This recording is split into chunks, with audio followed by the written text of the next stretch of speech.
Selamat hari Minggu sekali lagi, Shalom.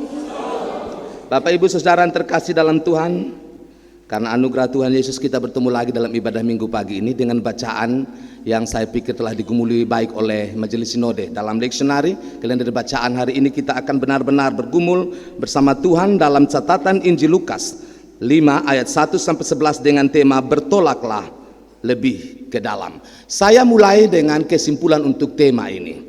Menurut saya tema ini yang keluar dari kata-kata Yesus, bertolaklah ke tempat yang lebih dalam. Ini maka tahu begini, jangan cepat menyerah dengan ini hidup. Jangan cepat putus asa dalam hidup ini, sekalipun tantangan berat. Selama Tuhan masih ada, pasti masih ada jalan. Ya, amin ya. Ini kesimpulan awal. Bertolaklah lebih ke tempat yang lebih dalam. Artinya masih ada Tuhan, masih ada harapan sekalipun kehidupan kita dipenuhi dengan tantangan yang sangat berat. Itu kesimpulan yang pertama. Yang kedua, bertolaklah ke tempat yang lebih dalam. Menurut saya ini merupakan bukti bahwa sesuatu yang terjadi dalam hidup ini terkadang bukan karena kita pengusaha, karena kita sudah menyerah, tapi karena anugerah Tuhan.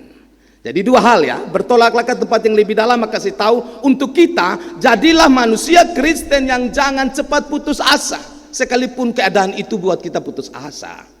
Jangan cepat menyerah, bertolak ke tempat lebih dalam. Itu yang pertama dari kita, respon kita pada Tuhan. Tapi yang kedua, bertolaklah ke tempat lebih dalam, respon Tuhan atau tindakan Tuhan pada kita. Maka kasih tahu bahwa kadang-kadang sesuatu mujizat yang hebat terjadi dalam hidup ini bukan karena kita, tapi karena Tuhan pun anugerah. Saya suka ini dua hal harus dijepit satu kali supaya jangan salah kaprah. Kadang-kadang kita mau berusaha terus-menerus, tapi kita patah arang karena kita lupa ada saat di mana kita benar-benar hopeless, tidak punya pengharapan dan tidak bisa lagi tertolong. Tetapi disitulah Tuhan menunjukkan kuasanya, yang itu dinamakan dengan anugerah. Inilah hebatnya kekristenan ya Bapak Mama. Agama lain hanya sampai pada usaha manusia melakukan sesuatu untuk bertolak ke tempat yang lebih dalam. Tapi agama Kristen titik pada jika kita telah bertolak ke tempat yang lebih dalam, percayalah anugerah Tuhan mendahului semua perbuatan kita. Luar biasa. Baru dari tema saja saya tadi malam siap luar biasa firman Tuhan. Majelis Sinode benar-benar menggumuli untuk tahun 2023 yang penuh tantangan berat. Saya masuk dalam Injil Lukas 5 1 sampai 11. Bapak Ibu Saudara, tema ini dimulai dengan kisah ketika Yesus ya dicatakan tadi dia selesai mengajar di rumah ibadah, dia datang ke Danau Genesaret. Bapak Mama saya lihat itu ayat pasal 4 ayat 44 sebelum kita loncat pasal 5. Kan ini penting ya, supaya kita punya benang merah. Dan ia memberitakan Injil dalam rumah-rumah ibadat di Yudea. Baru setelah itu dia datang ke Danau Genesaret. Kenapa ini penting? Yesus makasih tahu dengan dia pelayanan selama 3 tahun, benar di rumah ibadah, bait Allah atau sinagoge orang memberitakan firman. Tetapi tidak hanya di situ, Tuhan cinta hidup kita keseharian sebagai ibadah yang nyata. Makanya Bapak Mama, Bapak-bapak gereja bilang begini, ibadah itu bukan hanya seremoni di dalam gereja. Ini hanya 2 jam paling mentok, 3 jam tambah warta, tambah nyanyian-nyanyian. Ibadah yang nyata itu di luar sana.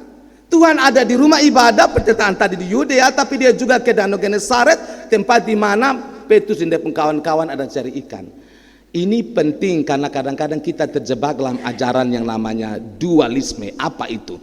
Ada ajaran yang sejak awal kekristenan kasih rusak otak pikiran semua. Sepertinya Tuhan hanya ada di gereja sah. Tuhan hanya ada di rumah ibadah. Padahal Tuhan juga ada naik ke perahu Petrus untuk berkata tentang Tuhan punya hati tentang firman Tuhan. Tapi kita sudah bagi ini dunia 2. Ini rohani. Makanya kita buat keanehan. Kalau di dalam gereja kita rohani betul, tapi di luar kita rohana betul begitu. Ini kan ajaran yang ternyata oh iya ya, ternyata kita juga terjebak. Di dalam gereja kita rohani karena itu tentang Tuhan. Lalu di luar gereja bukan tentang Tuhan. Karena itu saya agak plesetan sedikit karena orang-orang bilang begini, sudahlah kalau di kantor bolehlah kita sipit-sipit seperti ini. Ya, aku pakai gaya dunia. Kalau di gereja kita rohani. Maaf, ini dualisme. Saya belum masuk di Lukas 5, tapi ini penting. Jangan bagi dunia dualisme, nanti kita jadi Kristen yang tidak bisa menjadi garam dan terang di tengah dunia ini. Amin. Karena dalam gereja semua orang tahu we are Christian, kita Kristen. Nyanyian kita Kristen, cara berbicara kita Kristen, berpakaian kita Kristen semua. Tapi di luar sana orang mau tahu Kristen betul kok sonde. Karena itu Yesus sekali lagi di rumah ibadah dia harus ke Danau Genesaret untuk kasih tahu begini sederhananya Bapak Mama sayang. Tuhan ada di gereja, amin, haleluya, puji Tuhan. Tapi Tuhan ada juga di kantor, amin. Tuhan ada di gereja, Tuhan ada juga waktu kotong kerja kebun. Brother Lawrence, seorang bruder abad pertengahan yang sangat pintar dan cerdas, tiap hari kerja di biara apa, cuci piring. Tapi waktu dia cuci piring dia bilang, saya cuci piring seperti saya melayani Tuhan. Jadi kalau kita ojek itu juga melayani Tuhan. Ya, Maxim kita melayani Tuhan. Kita di kantor, kita buat apa, kita ibu rumah tangga, kita jualan di pasar, sayang itu melayani Tuhan. Amin ya. Jadi jangan terjebak lagi dengan dualisme. Sehingga orang tahu di gereja ada Tuhan rumah ibadah, di Danau Genesaret juga ada Tuhan. Jangan bikin dunia terbolak-balik. Nanti kita buat seperti Tuhan sudah berkuasa, makanya orang bilang di politik itu kotor, salah. Tuhan ada juga di dunia politik, tapi kita yang mengotorinya. Ada amin? Gitu ya saudara. Jadi saya pikir ada satu ayat yang tidak boleh digantung supaya kita dapat benang merah yang baik dari bacaan hari ini. Nah, Bapak Ibu saudara, Danau Genesaret itu dalam catatan sejarah dia itu lebarnya 10 meter, panjangnya 23 meter. Dan danau ini punya 3 nama. Ini membantu kita. Yang pertama sering disebut dengan Tasik Galilea, yang kedua Tasik Tiberias, yang ketiga Danau Genesaret. Sama saja, itu satu nama. Sama kayak kotong dia punya nama Petrus, tapi nama di Facebook namanya Jordan. Nama tiap hari namanya Kaks. Tahu yang mana benar? Lu maksud yang Kaks yang rumah ada pohon ini CP di depan tuh. Yang mana Jordan kau bukan? Yang mana? Oh ama PU ya itu dong. 3 nama 1 orang gitu. Jadi ini Bapak Mama Tasik Galilea, Tasik Tiberias, Danau Genesaret itu satu tempat ya, tapi beda nama. Begitu saya sayang. Bisa dimengerti ya sayang semua. Kita masuk yang berikut lagi. Waktu Yesus ada di sana ini dia membuat sesuatu yang luar biasa. Waktu dia di sana ternyata ada hal-hal yang kalau botong yang alami pasti botong maka hati dengan Yesus. Lu tahu apa soal dunia laut? Lu kan lu kan tukang kayu, tekton tukang kayu itu. Jadi lu belajar buat bangunan lu oke, lu belajar soal apa fundering lu oke. Tapi lu jangan ajar dong soal laut dong. Petrus dan semua ini jago di laut. Tapi dia datang ke dia bangun aja. Seperti contoh saya, tidak pernah tahu memainkan gitar atau organ. Saya mau ajar Bapak Don main organ. Ini anak nggak tahu apa sih dia nih. Hanya tahu menyanyi saja mau datang ajar beta. Dia kan Yesus. Yesus datang lagi Bapak Mama ada satu yang janggal di sini ya. Waktu dia datang dia bilang kepada Petrus, bertolaklah ke tempat yang lebih dalam. Dan ini siang hari. Berkeley mencatat dengan sangat baik. Orang tangkap ikan malam hari. Itu ilmu nelayan yang pasti. Dan ini orang yang jago semua, Petrus dan kawan-kawan jago. Malam hari cara waktu terbaik tangkap ikan. Tapi Petrus bilang sudah sepanjang malam botong tangkap saya dapat 1 ekor. Sepertinya Tuhan buat humor dari sorga. Ketika anak Allah datang, kas tinggal itu waktu saya dapat ikan 1 ekor. Supaya don't tobet sama kerja terbola balik. Yesus datang siang bolong. Lalu bilang tolak ke tempat yang lebih dalam. Lu tahu apa soal dunia laut? Kan kadang-kadang Tuhan begitu toh Bapak Mama. Dia buat sesuatu yang tidak masuk akal. Dalam logika kita, dalam logika para nelayan, sekali lagi waktu yang tepat tangkap ikan itu malam. Ini kotong susah panjang malam cari, soalnya dapat 1 ekor juga. Terus dia datang bilang, maaf Bapak Mama, tolak ke tempat yang lebih dalam siang bolong. Tapi ketika Petrus taat terjadi mujizat. Susah panjang malam botong cari, supaya malas. So dapat apa-apa. Tapi kan engkau yang suruh kami ikut. Saya suka ayat ini. Sudah sepanjang hidup ini capek dengan ini dunia. Capek dengan situasi. Capek dengan orang-orang di samping kiri kanan yang kadang terlihat baik tapi kadang-kadang munafik dan tidak benar. Bosan dengan dunia ini. Itu manusiawi kita. Tapi karena Tuhan yang suruh saya ikut. Amin. Garis bawahi karena Tuhan yang suruh. Saya tidak suka iman yang berandai-andai. Atau iman yang menggampangkan perasaan seseorang. Kita tidak asal percaya, tapi kita percaya karena kita tahu dia itu pasti jujur dan adil. Amin. Sudah sepanjang malam kami cari. Seandainya dapat 1 ekor, capek deh ini dunia. Tapi karena Engkau yang suruh, karena Engkau. Boleh saya kesaksian sedikit Bapak Mame? 2010 sama Suponain saya hampir lepas toga. Supaya Bapak Mame kenal saya lebih dalam. Kenapa saya seperti ini maksudnya? Tiap kali ada orang meninggal, mata saya sampai tidak bisa lihat, merah ke darah. Bagaimana berkhotbah di depan saudara Advent begitu banyak hadir. Dia saya bilang di KMK, Mama, kita lepas toga beta bisa melayani. Kenapa Papa? Bisa aku tiap kali mau orang mati beta sudah lihat apa-apa nih.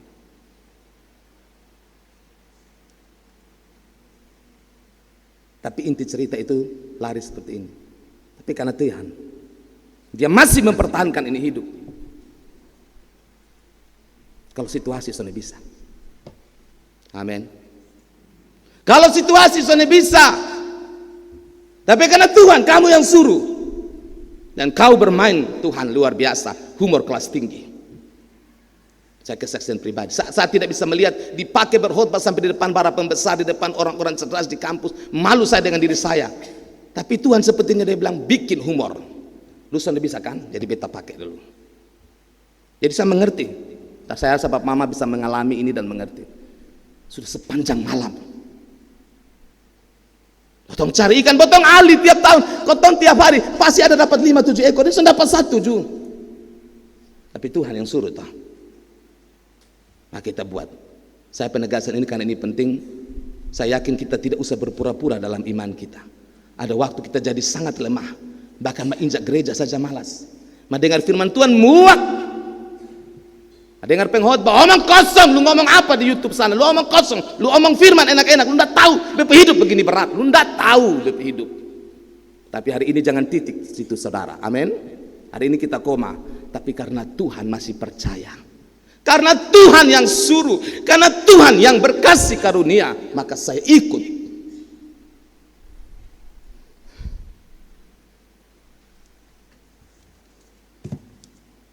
Karena itu setelah Petrus melakukannya dan semua, Bapak Mama lihat hampir tenggelam itu perahu.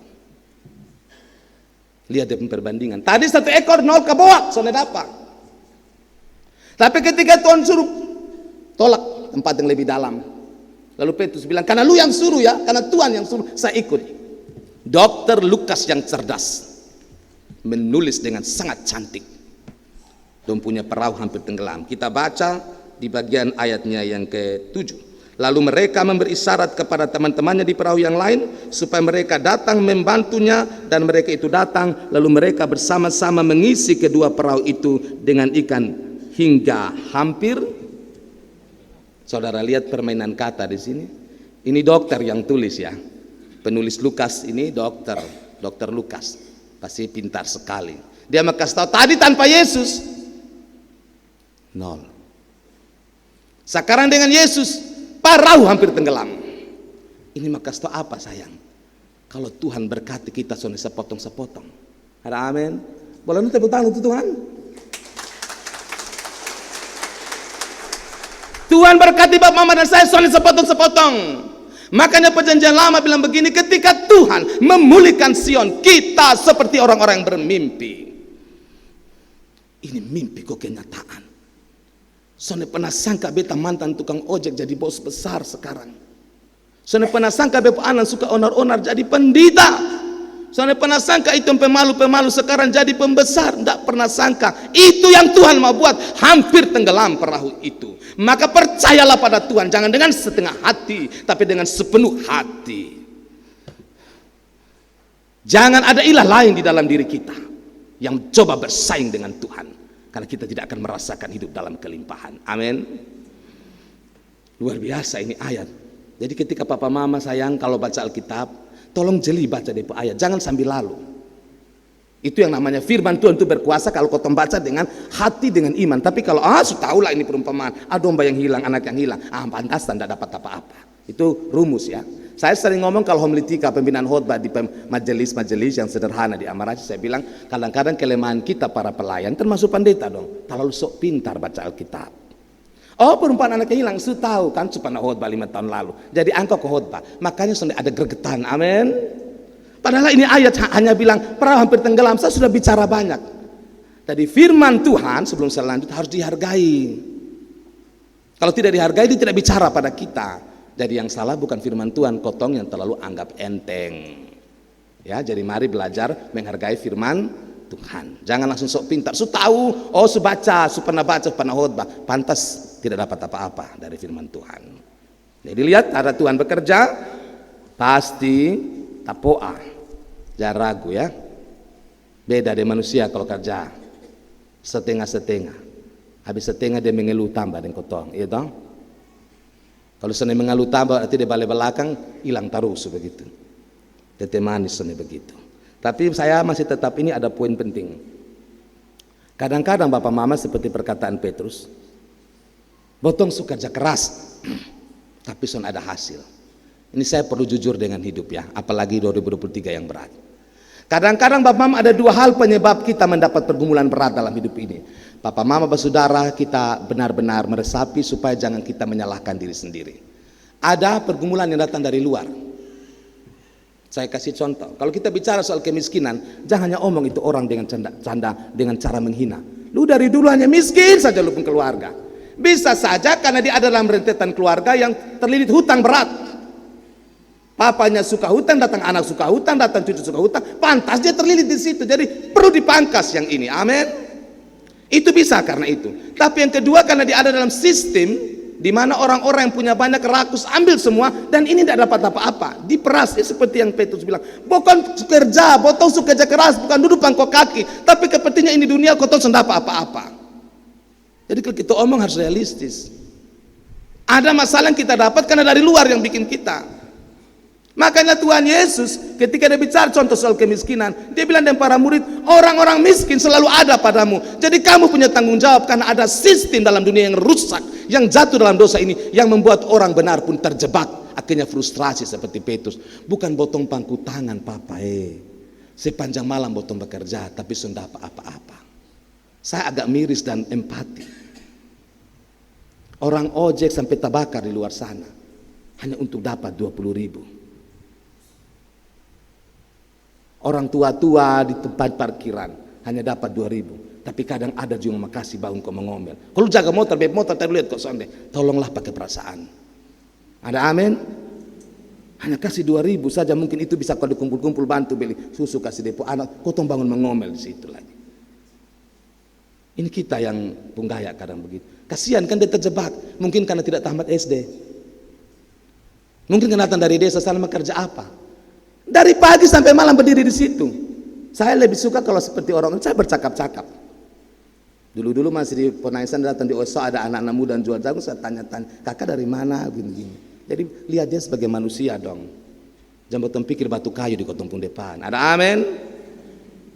Karena dia punya sistem, jadi sudah salah dari keluarga begini kurang berpendidikan, kurang terbuka. Jadi dia bekerja karmana pun seperti Petrus, so dia dapat apa-apa. Ini faktor luar. Kalau seperti ini, dunia ini memang perlu mengaku dosa pada Tuhan.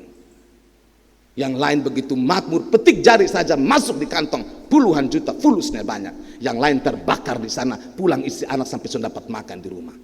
Padahal kita tahu dia orang yang sangat tekun. Dan ayat ini berbicara tentang itu. Kerja keras, tapi get nothing, tidak mendapat apa-apa. Tapi yang kedua juga, bisa karena kita pun salah. Ya. Maka saya katakan harus jujur tadi. Karena kita kurang bisa memanajemen hidup ini, kurang bisa mengandalkan Tuhan, sehingga kita bekerja pontang-panting, tapi ada yang tidak benar dalam diri kita, sudah dapat berkat apa-apa. Padahal firman Tuhan dalam kitab Mazmur bilang, orang percaya waktu tidur pun Tuhan memberkati dia. Amin. Tapi kita kerja pontang-panting, sudah apa-apa. Kalau faktor dalam mungkin begini sayang, kerjanya rajin, tapi banyak juga suka putar balik. Ada amin. Marah semua. Sayang dong termane. Aduh, jangan marah-marah sayangnya. Kerjanya rajin tapi suka tipu-tipu. Tete manis ini berkati orang tipu sayang walaupun rajin. Amin. Ya. Kerjanya rajin-rajin tapi tidak pernah berdoa ucap syukur pada Tuhan, jadi hampa ini hidup toh. Ini berarti tambah nanti papa mama saudara tambah yang lain. Ada faktor yang orang bilang coba refleksi diri. Lebih kasar begini sayang, koreksi diri, jangan kasih salah orang lain. Ya, dan sampai beta nih begini. Kenapa tidak pernah diberkati sebagai anak muda? Kok suka tipu-tipu dari orang tua nah? Kenapa tidak diberkati walaupun sebagai hamba Tuhan? Karena bukan jadi hamba Tuhan tapi jadi hambatan bagi orang lain.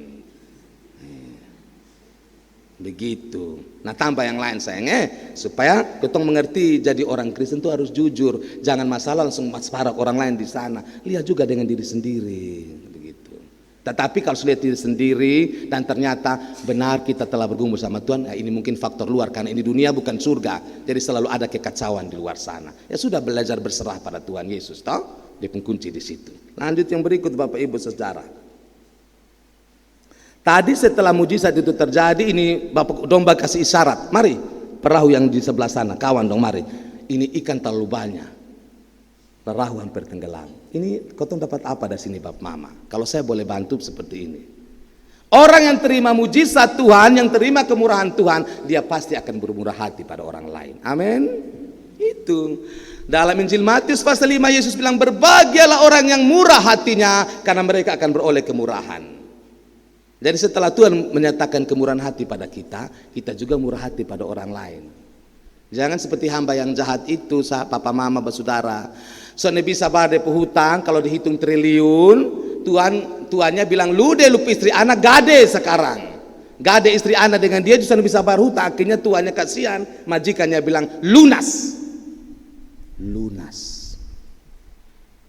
Aduh, bayangkan lunas. Tapi keluar sana ketemu dia kawan yang hanya utang mungkin 1 juta. Bayangkan triliun dia 1 juta. Mana dia pendoi? Mana? Kakak di sebelum depan. Cek semati dulu. Cekik kawannya.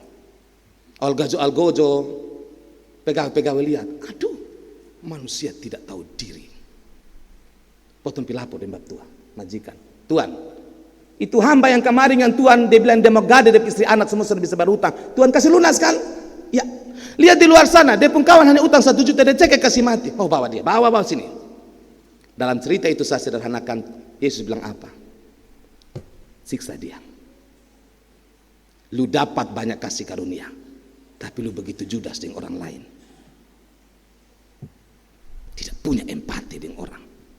Setelah hidup mendapatkan anugerah Tuhan yang besar, bukannya iba dengan orang lain yang dalam dosa dan angkat dia dari dosa, berdiri seperti orang hebat cakar pinggang lalu mulai hakimi orang lain. Ada amin? Itu kan Kristen yang buat orang muak.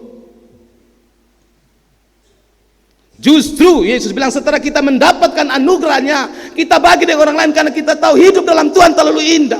Jadi orang rasa luar biasa indahnya. Bukan setelah lu dapat kasih karunia, lu begitu jahat dengan orang lain yang memiliki kesalahan sedikit pada hidup diri.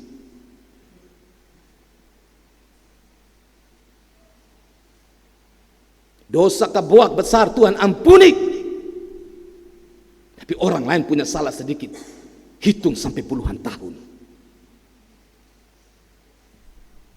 Tapi sebut diri Kristen. Tolong dong berkaca dalam firman Tuhan.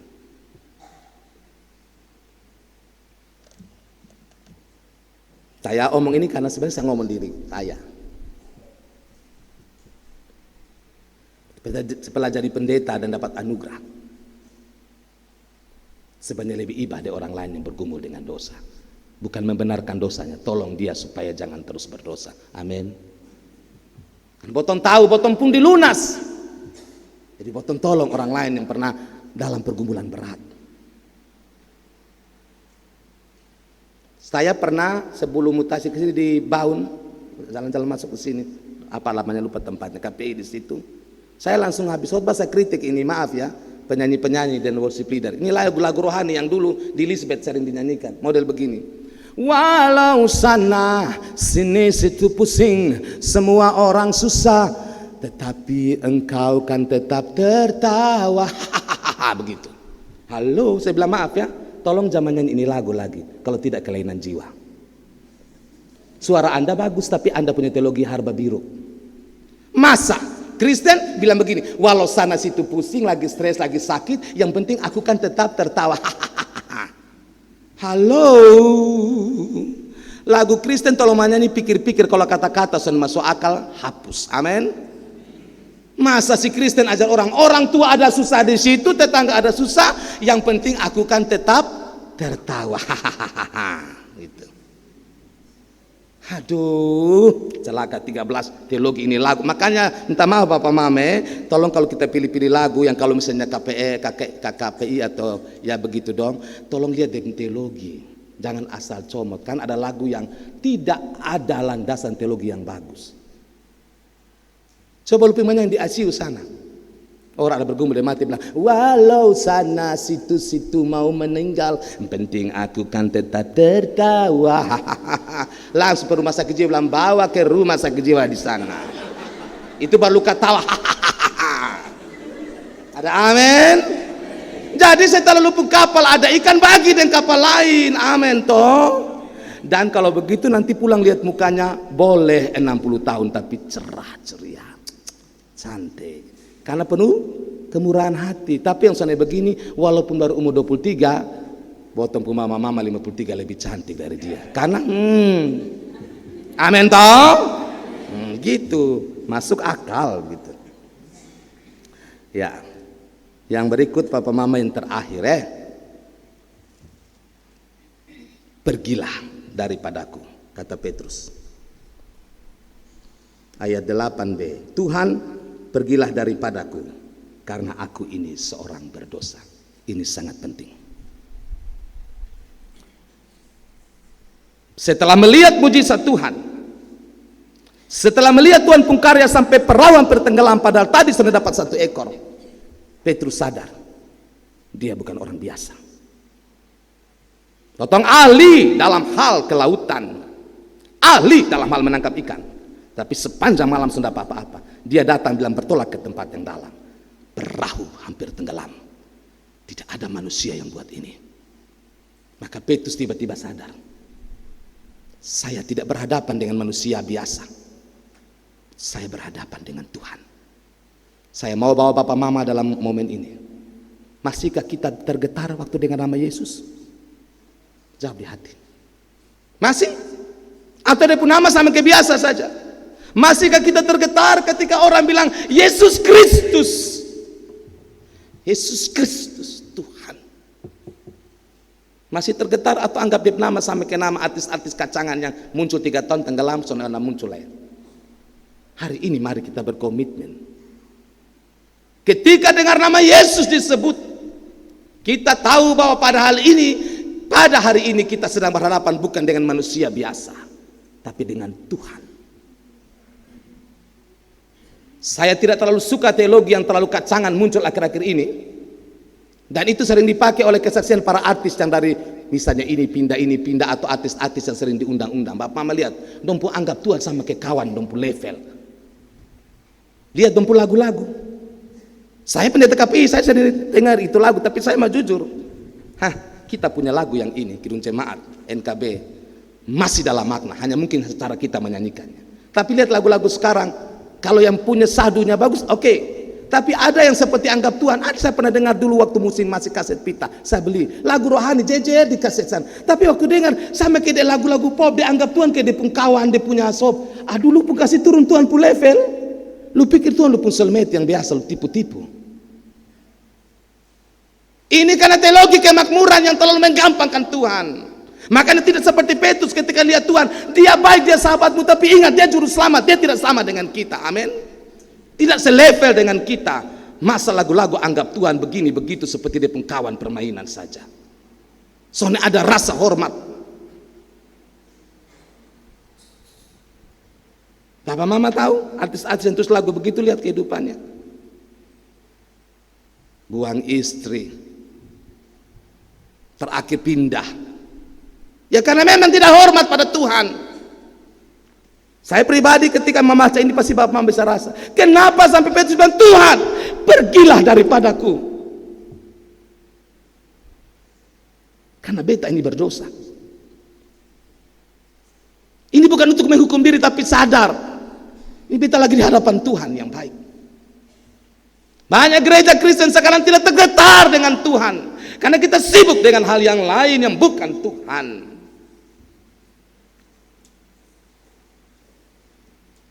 Ini belum Paskah, tapi supaya saya jangan lupa, saya senangin cerita. Satu kali seorang anak dibawa ibunya ke dalam gereja. Peristiwa Jumat Agung, anak nona kecil ya. Saya baca ceritanya. Terus di situ diceritakan oleh pendeta di berkhotbah. Dia yang baik, yang ini itu tergantung di kayu salib. Darahnya dicurahkan, mereka menusuk lambungnya, seterusnya. Cerita-cerita, tiba-tiba ini anak menangis. Mama bilang, kenapa? Mama, kenapa dong buat dia yang baik seperti itu? Baru dia mama sadar. Sudah puluhan tahun beda dengan cerita, tapi biasa. Ini anak sekolah minggu langsung, mama, kenapa orang yang baik dong buat begitu, mama? Ini maksud saya. Apakah kita masih tergetar ketika omong nama Tuhan Yesus?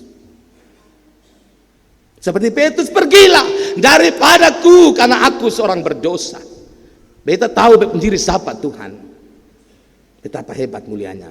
Justru karena itu Tuhan bilang kamu akan menjadi penjala manusia. Saya tarik benang merahnya terakhir. Mau omong apa Bapak Mama? Jangan buat Tuhan seperti botong pengkeset kaki. Amin. Dengan teologi kita yang kita jiplak, orang-orang sana pun teologi yang kampungan, murahan. Pokoknya dia kan maha pengampun, jadi bikin dosa semaunya kita. Kan datang tinggal gesek di dia saja. Dia terima kita, tapi kita menginjak kasihnya yang suci. Itu sama dengan kita anak-anak, orang tua sayang kita, tapi injak dari kepala otak. Karena bila lu keset kaki kan, penting bepi luar sana be injak kotoran apa berdatang gosok di lu situ. Itukah Tuhan kita perlakukan? Dia akan tetap buka tangan, dia akan tetap kasih dia hati. Tapi ketika kita injak-injak dia kasih karunia, hidup kita akan terasa hampa.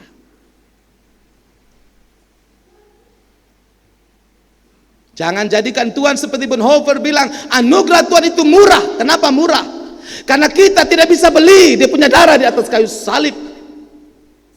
Tidak bisa emas, perak dan permata beli darah Tuhan Yesus di atas kayu salib.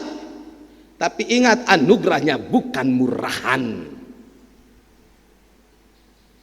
Saya perlu penegasan ini karena ini terjadi akhir-akhir ini dengan teologi yang merusak semua orang. Gampangkan Tuhan, pikir Tuhan hanya jin, pikir Tuhan hanya datang untuk memuaskan dia punya nafsu. Sehingga kalau datang gereja, datang ini itu KKR, pindah gereja sana sini, sudah dapat apa-apa, bangun jalan kasih tinggal Tuhan.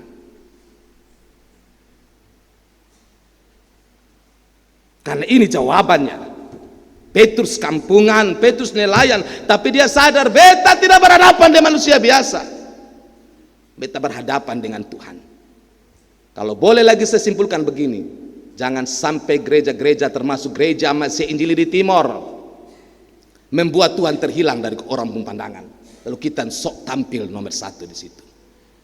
Surat Petrus bilang, penghakiman tidak mulai dari dalam luar, di luar maksud, tapi di dalam rumah Tuhan. Ini perlu Bapak Mama kita resapi. Kenapa saya suka ini ayat terakhir kita renungkan. Setiap kali Papa Mama dan saya, kemarin Bapak Koster kasih bersih sini, saya datang, sayang, saya bilang Bapak beta sekali, Bapak Koster ada, Bapak Tinus, saya di ujung-ujung sana, paling belakang.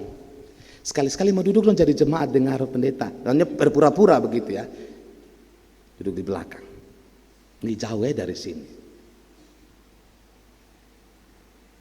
Tapi ada perasaannya waktu saya pulang, saya bilang saya sendiri begini. Selama Tuhan kasih kesempatan kita datang ke rumahnya, percayalah, kita sedang bertemu orang yang luar biasa, namanya Yesus. Amin. Adik-adik sayangku yang di luar tidak bisa masuk ke dalam, tidak apa-apa sayang. Tapi waktu kamu duduk dengan manis di situ, tidak begitu garu di situ sayang, waktu ada ibadah, itu karena kamu menghormati dia yang luar biasa. Amin. Dan Papa Mama percaya, mungkin kita tidak dapat materi yang banyak, mungkin kita tidak seperti orang yang dilimpahi dengan luar biasa berkat materi ini itu, mungkin ya.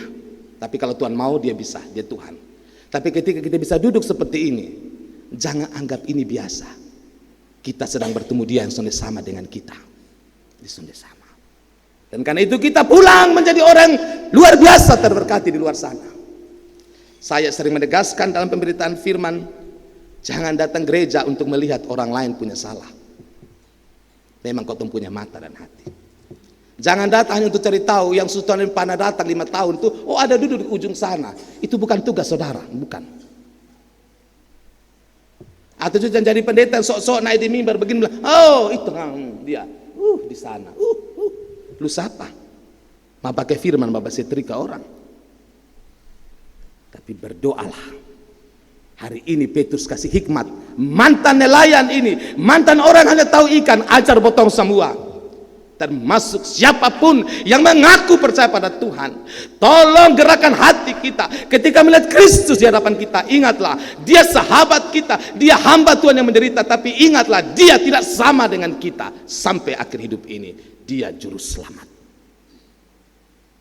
Jangan melecehkan Tuhan dalam ini hidup, karena itu hanya dia yang pantas bilang, bertolaklah ke tempat yang lebih dalam, supaya di situ kamu menemukan mujizat. Bapak Mama, kembalilah saudaraku nanti ke rumah, dan nanti bersyukurlah. Hari ini Bapak Mama tidak datang untuk melihat presbiter. Hari ini Bapak Mama tidak datang melihat hamba Tuhan yang menyampaikan firman. Tapi hari ini Bapak Mama oleh Petrus, saya dan Bapak Mama sedang melihat dia yang hebat, ajaib, luar biasa, yang membuat kita sadar siapa kita punya diri.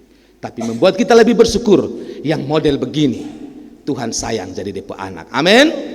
Yang model begini, yang di luar kacau-kacau, tapi ketika datang hari Minggu sepertinya ada tangan yang bilang, mari sayang. Di luar lu bikin ini itu sayang. Lu kasih rusak lu pun diri dengan minum, mabok, isap, rokok, bakal, lai, bukan semua dosa. Tapi mari datang jam buatlah sayang. Ada dia yang luar biasa, yang kasih tunjuk ini dosamu, tapi tidak membuang kamu dan saya. Saya bangga menyampaikan Yesus yang seperti ini. Dan Papa Mama punya tanggung jawab, dan saya bertolaklah ke tempat yang lebih dalam. Amin.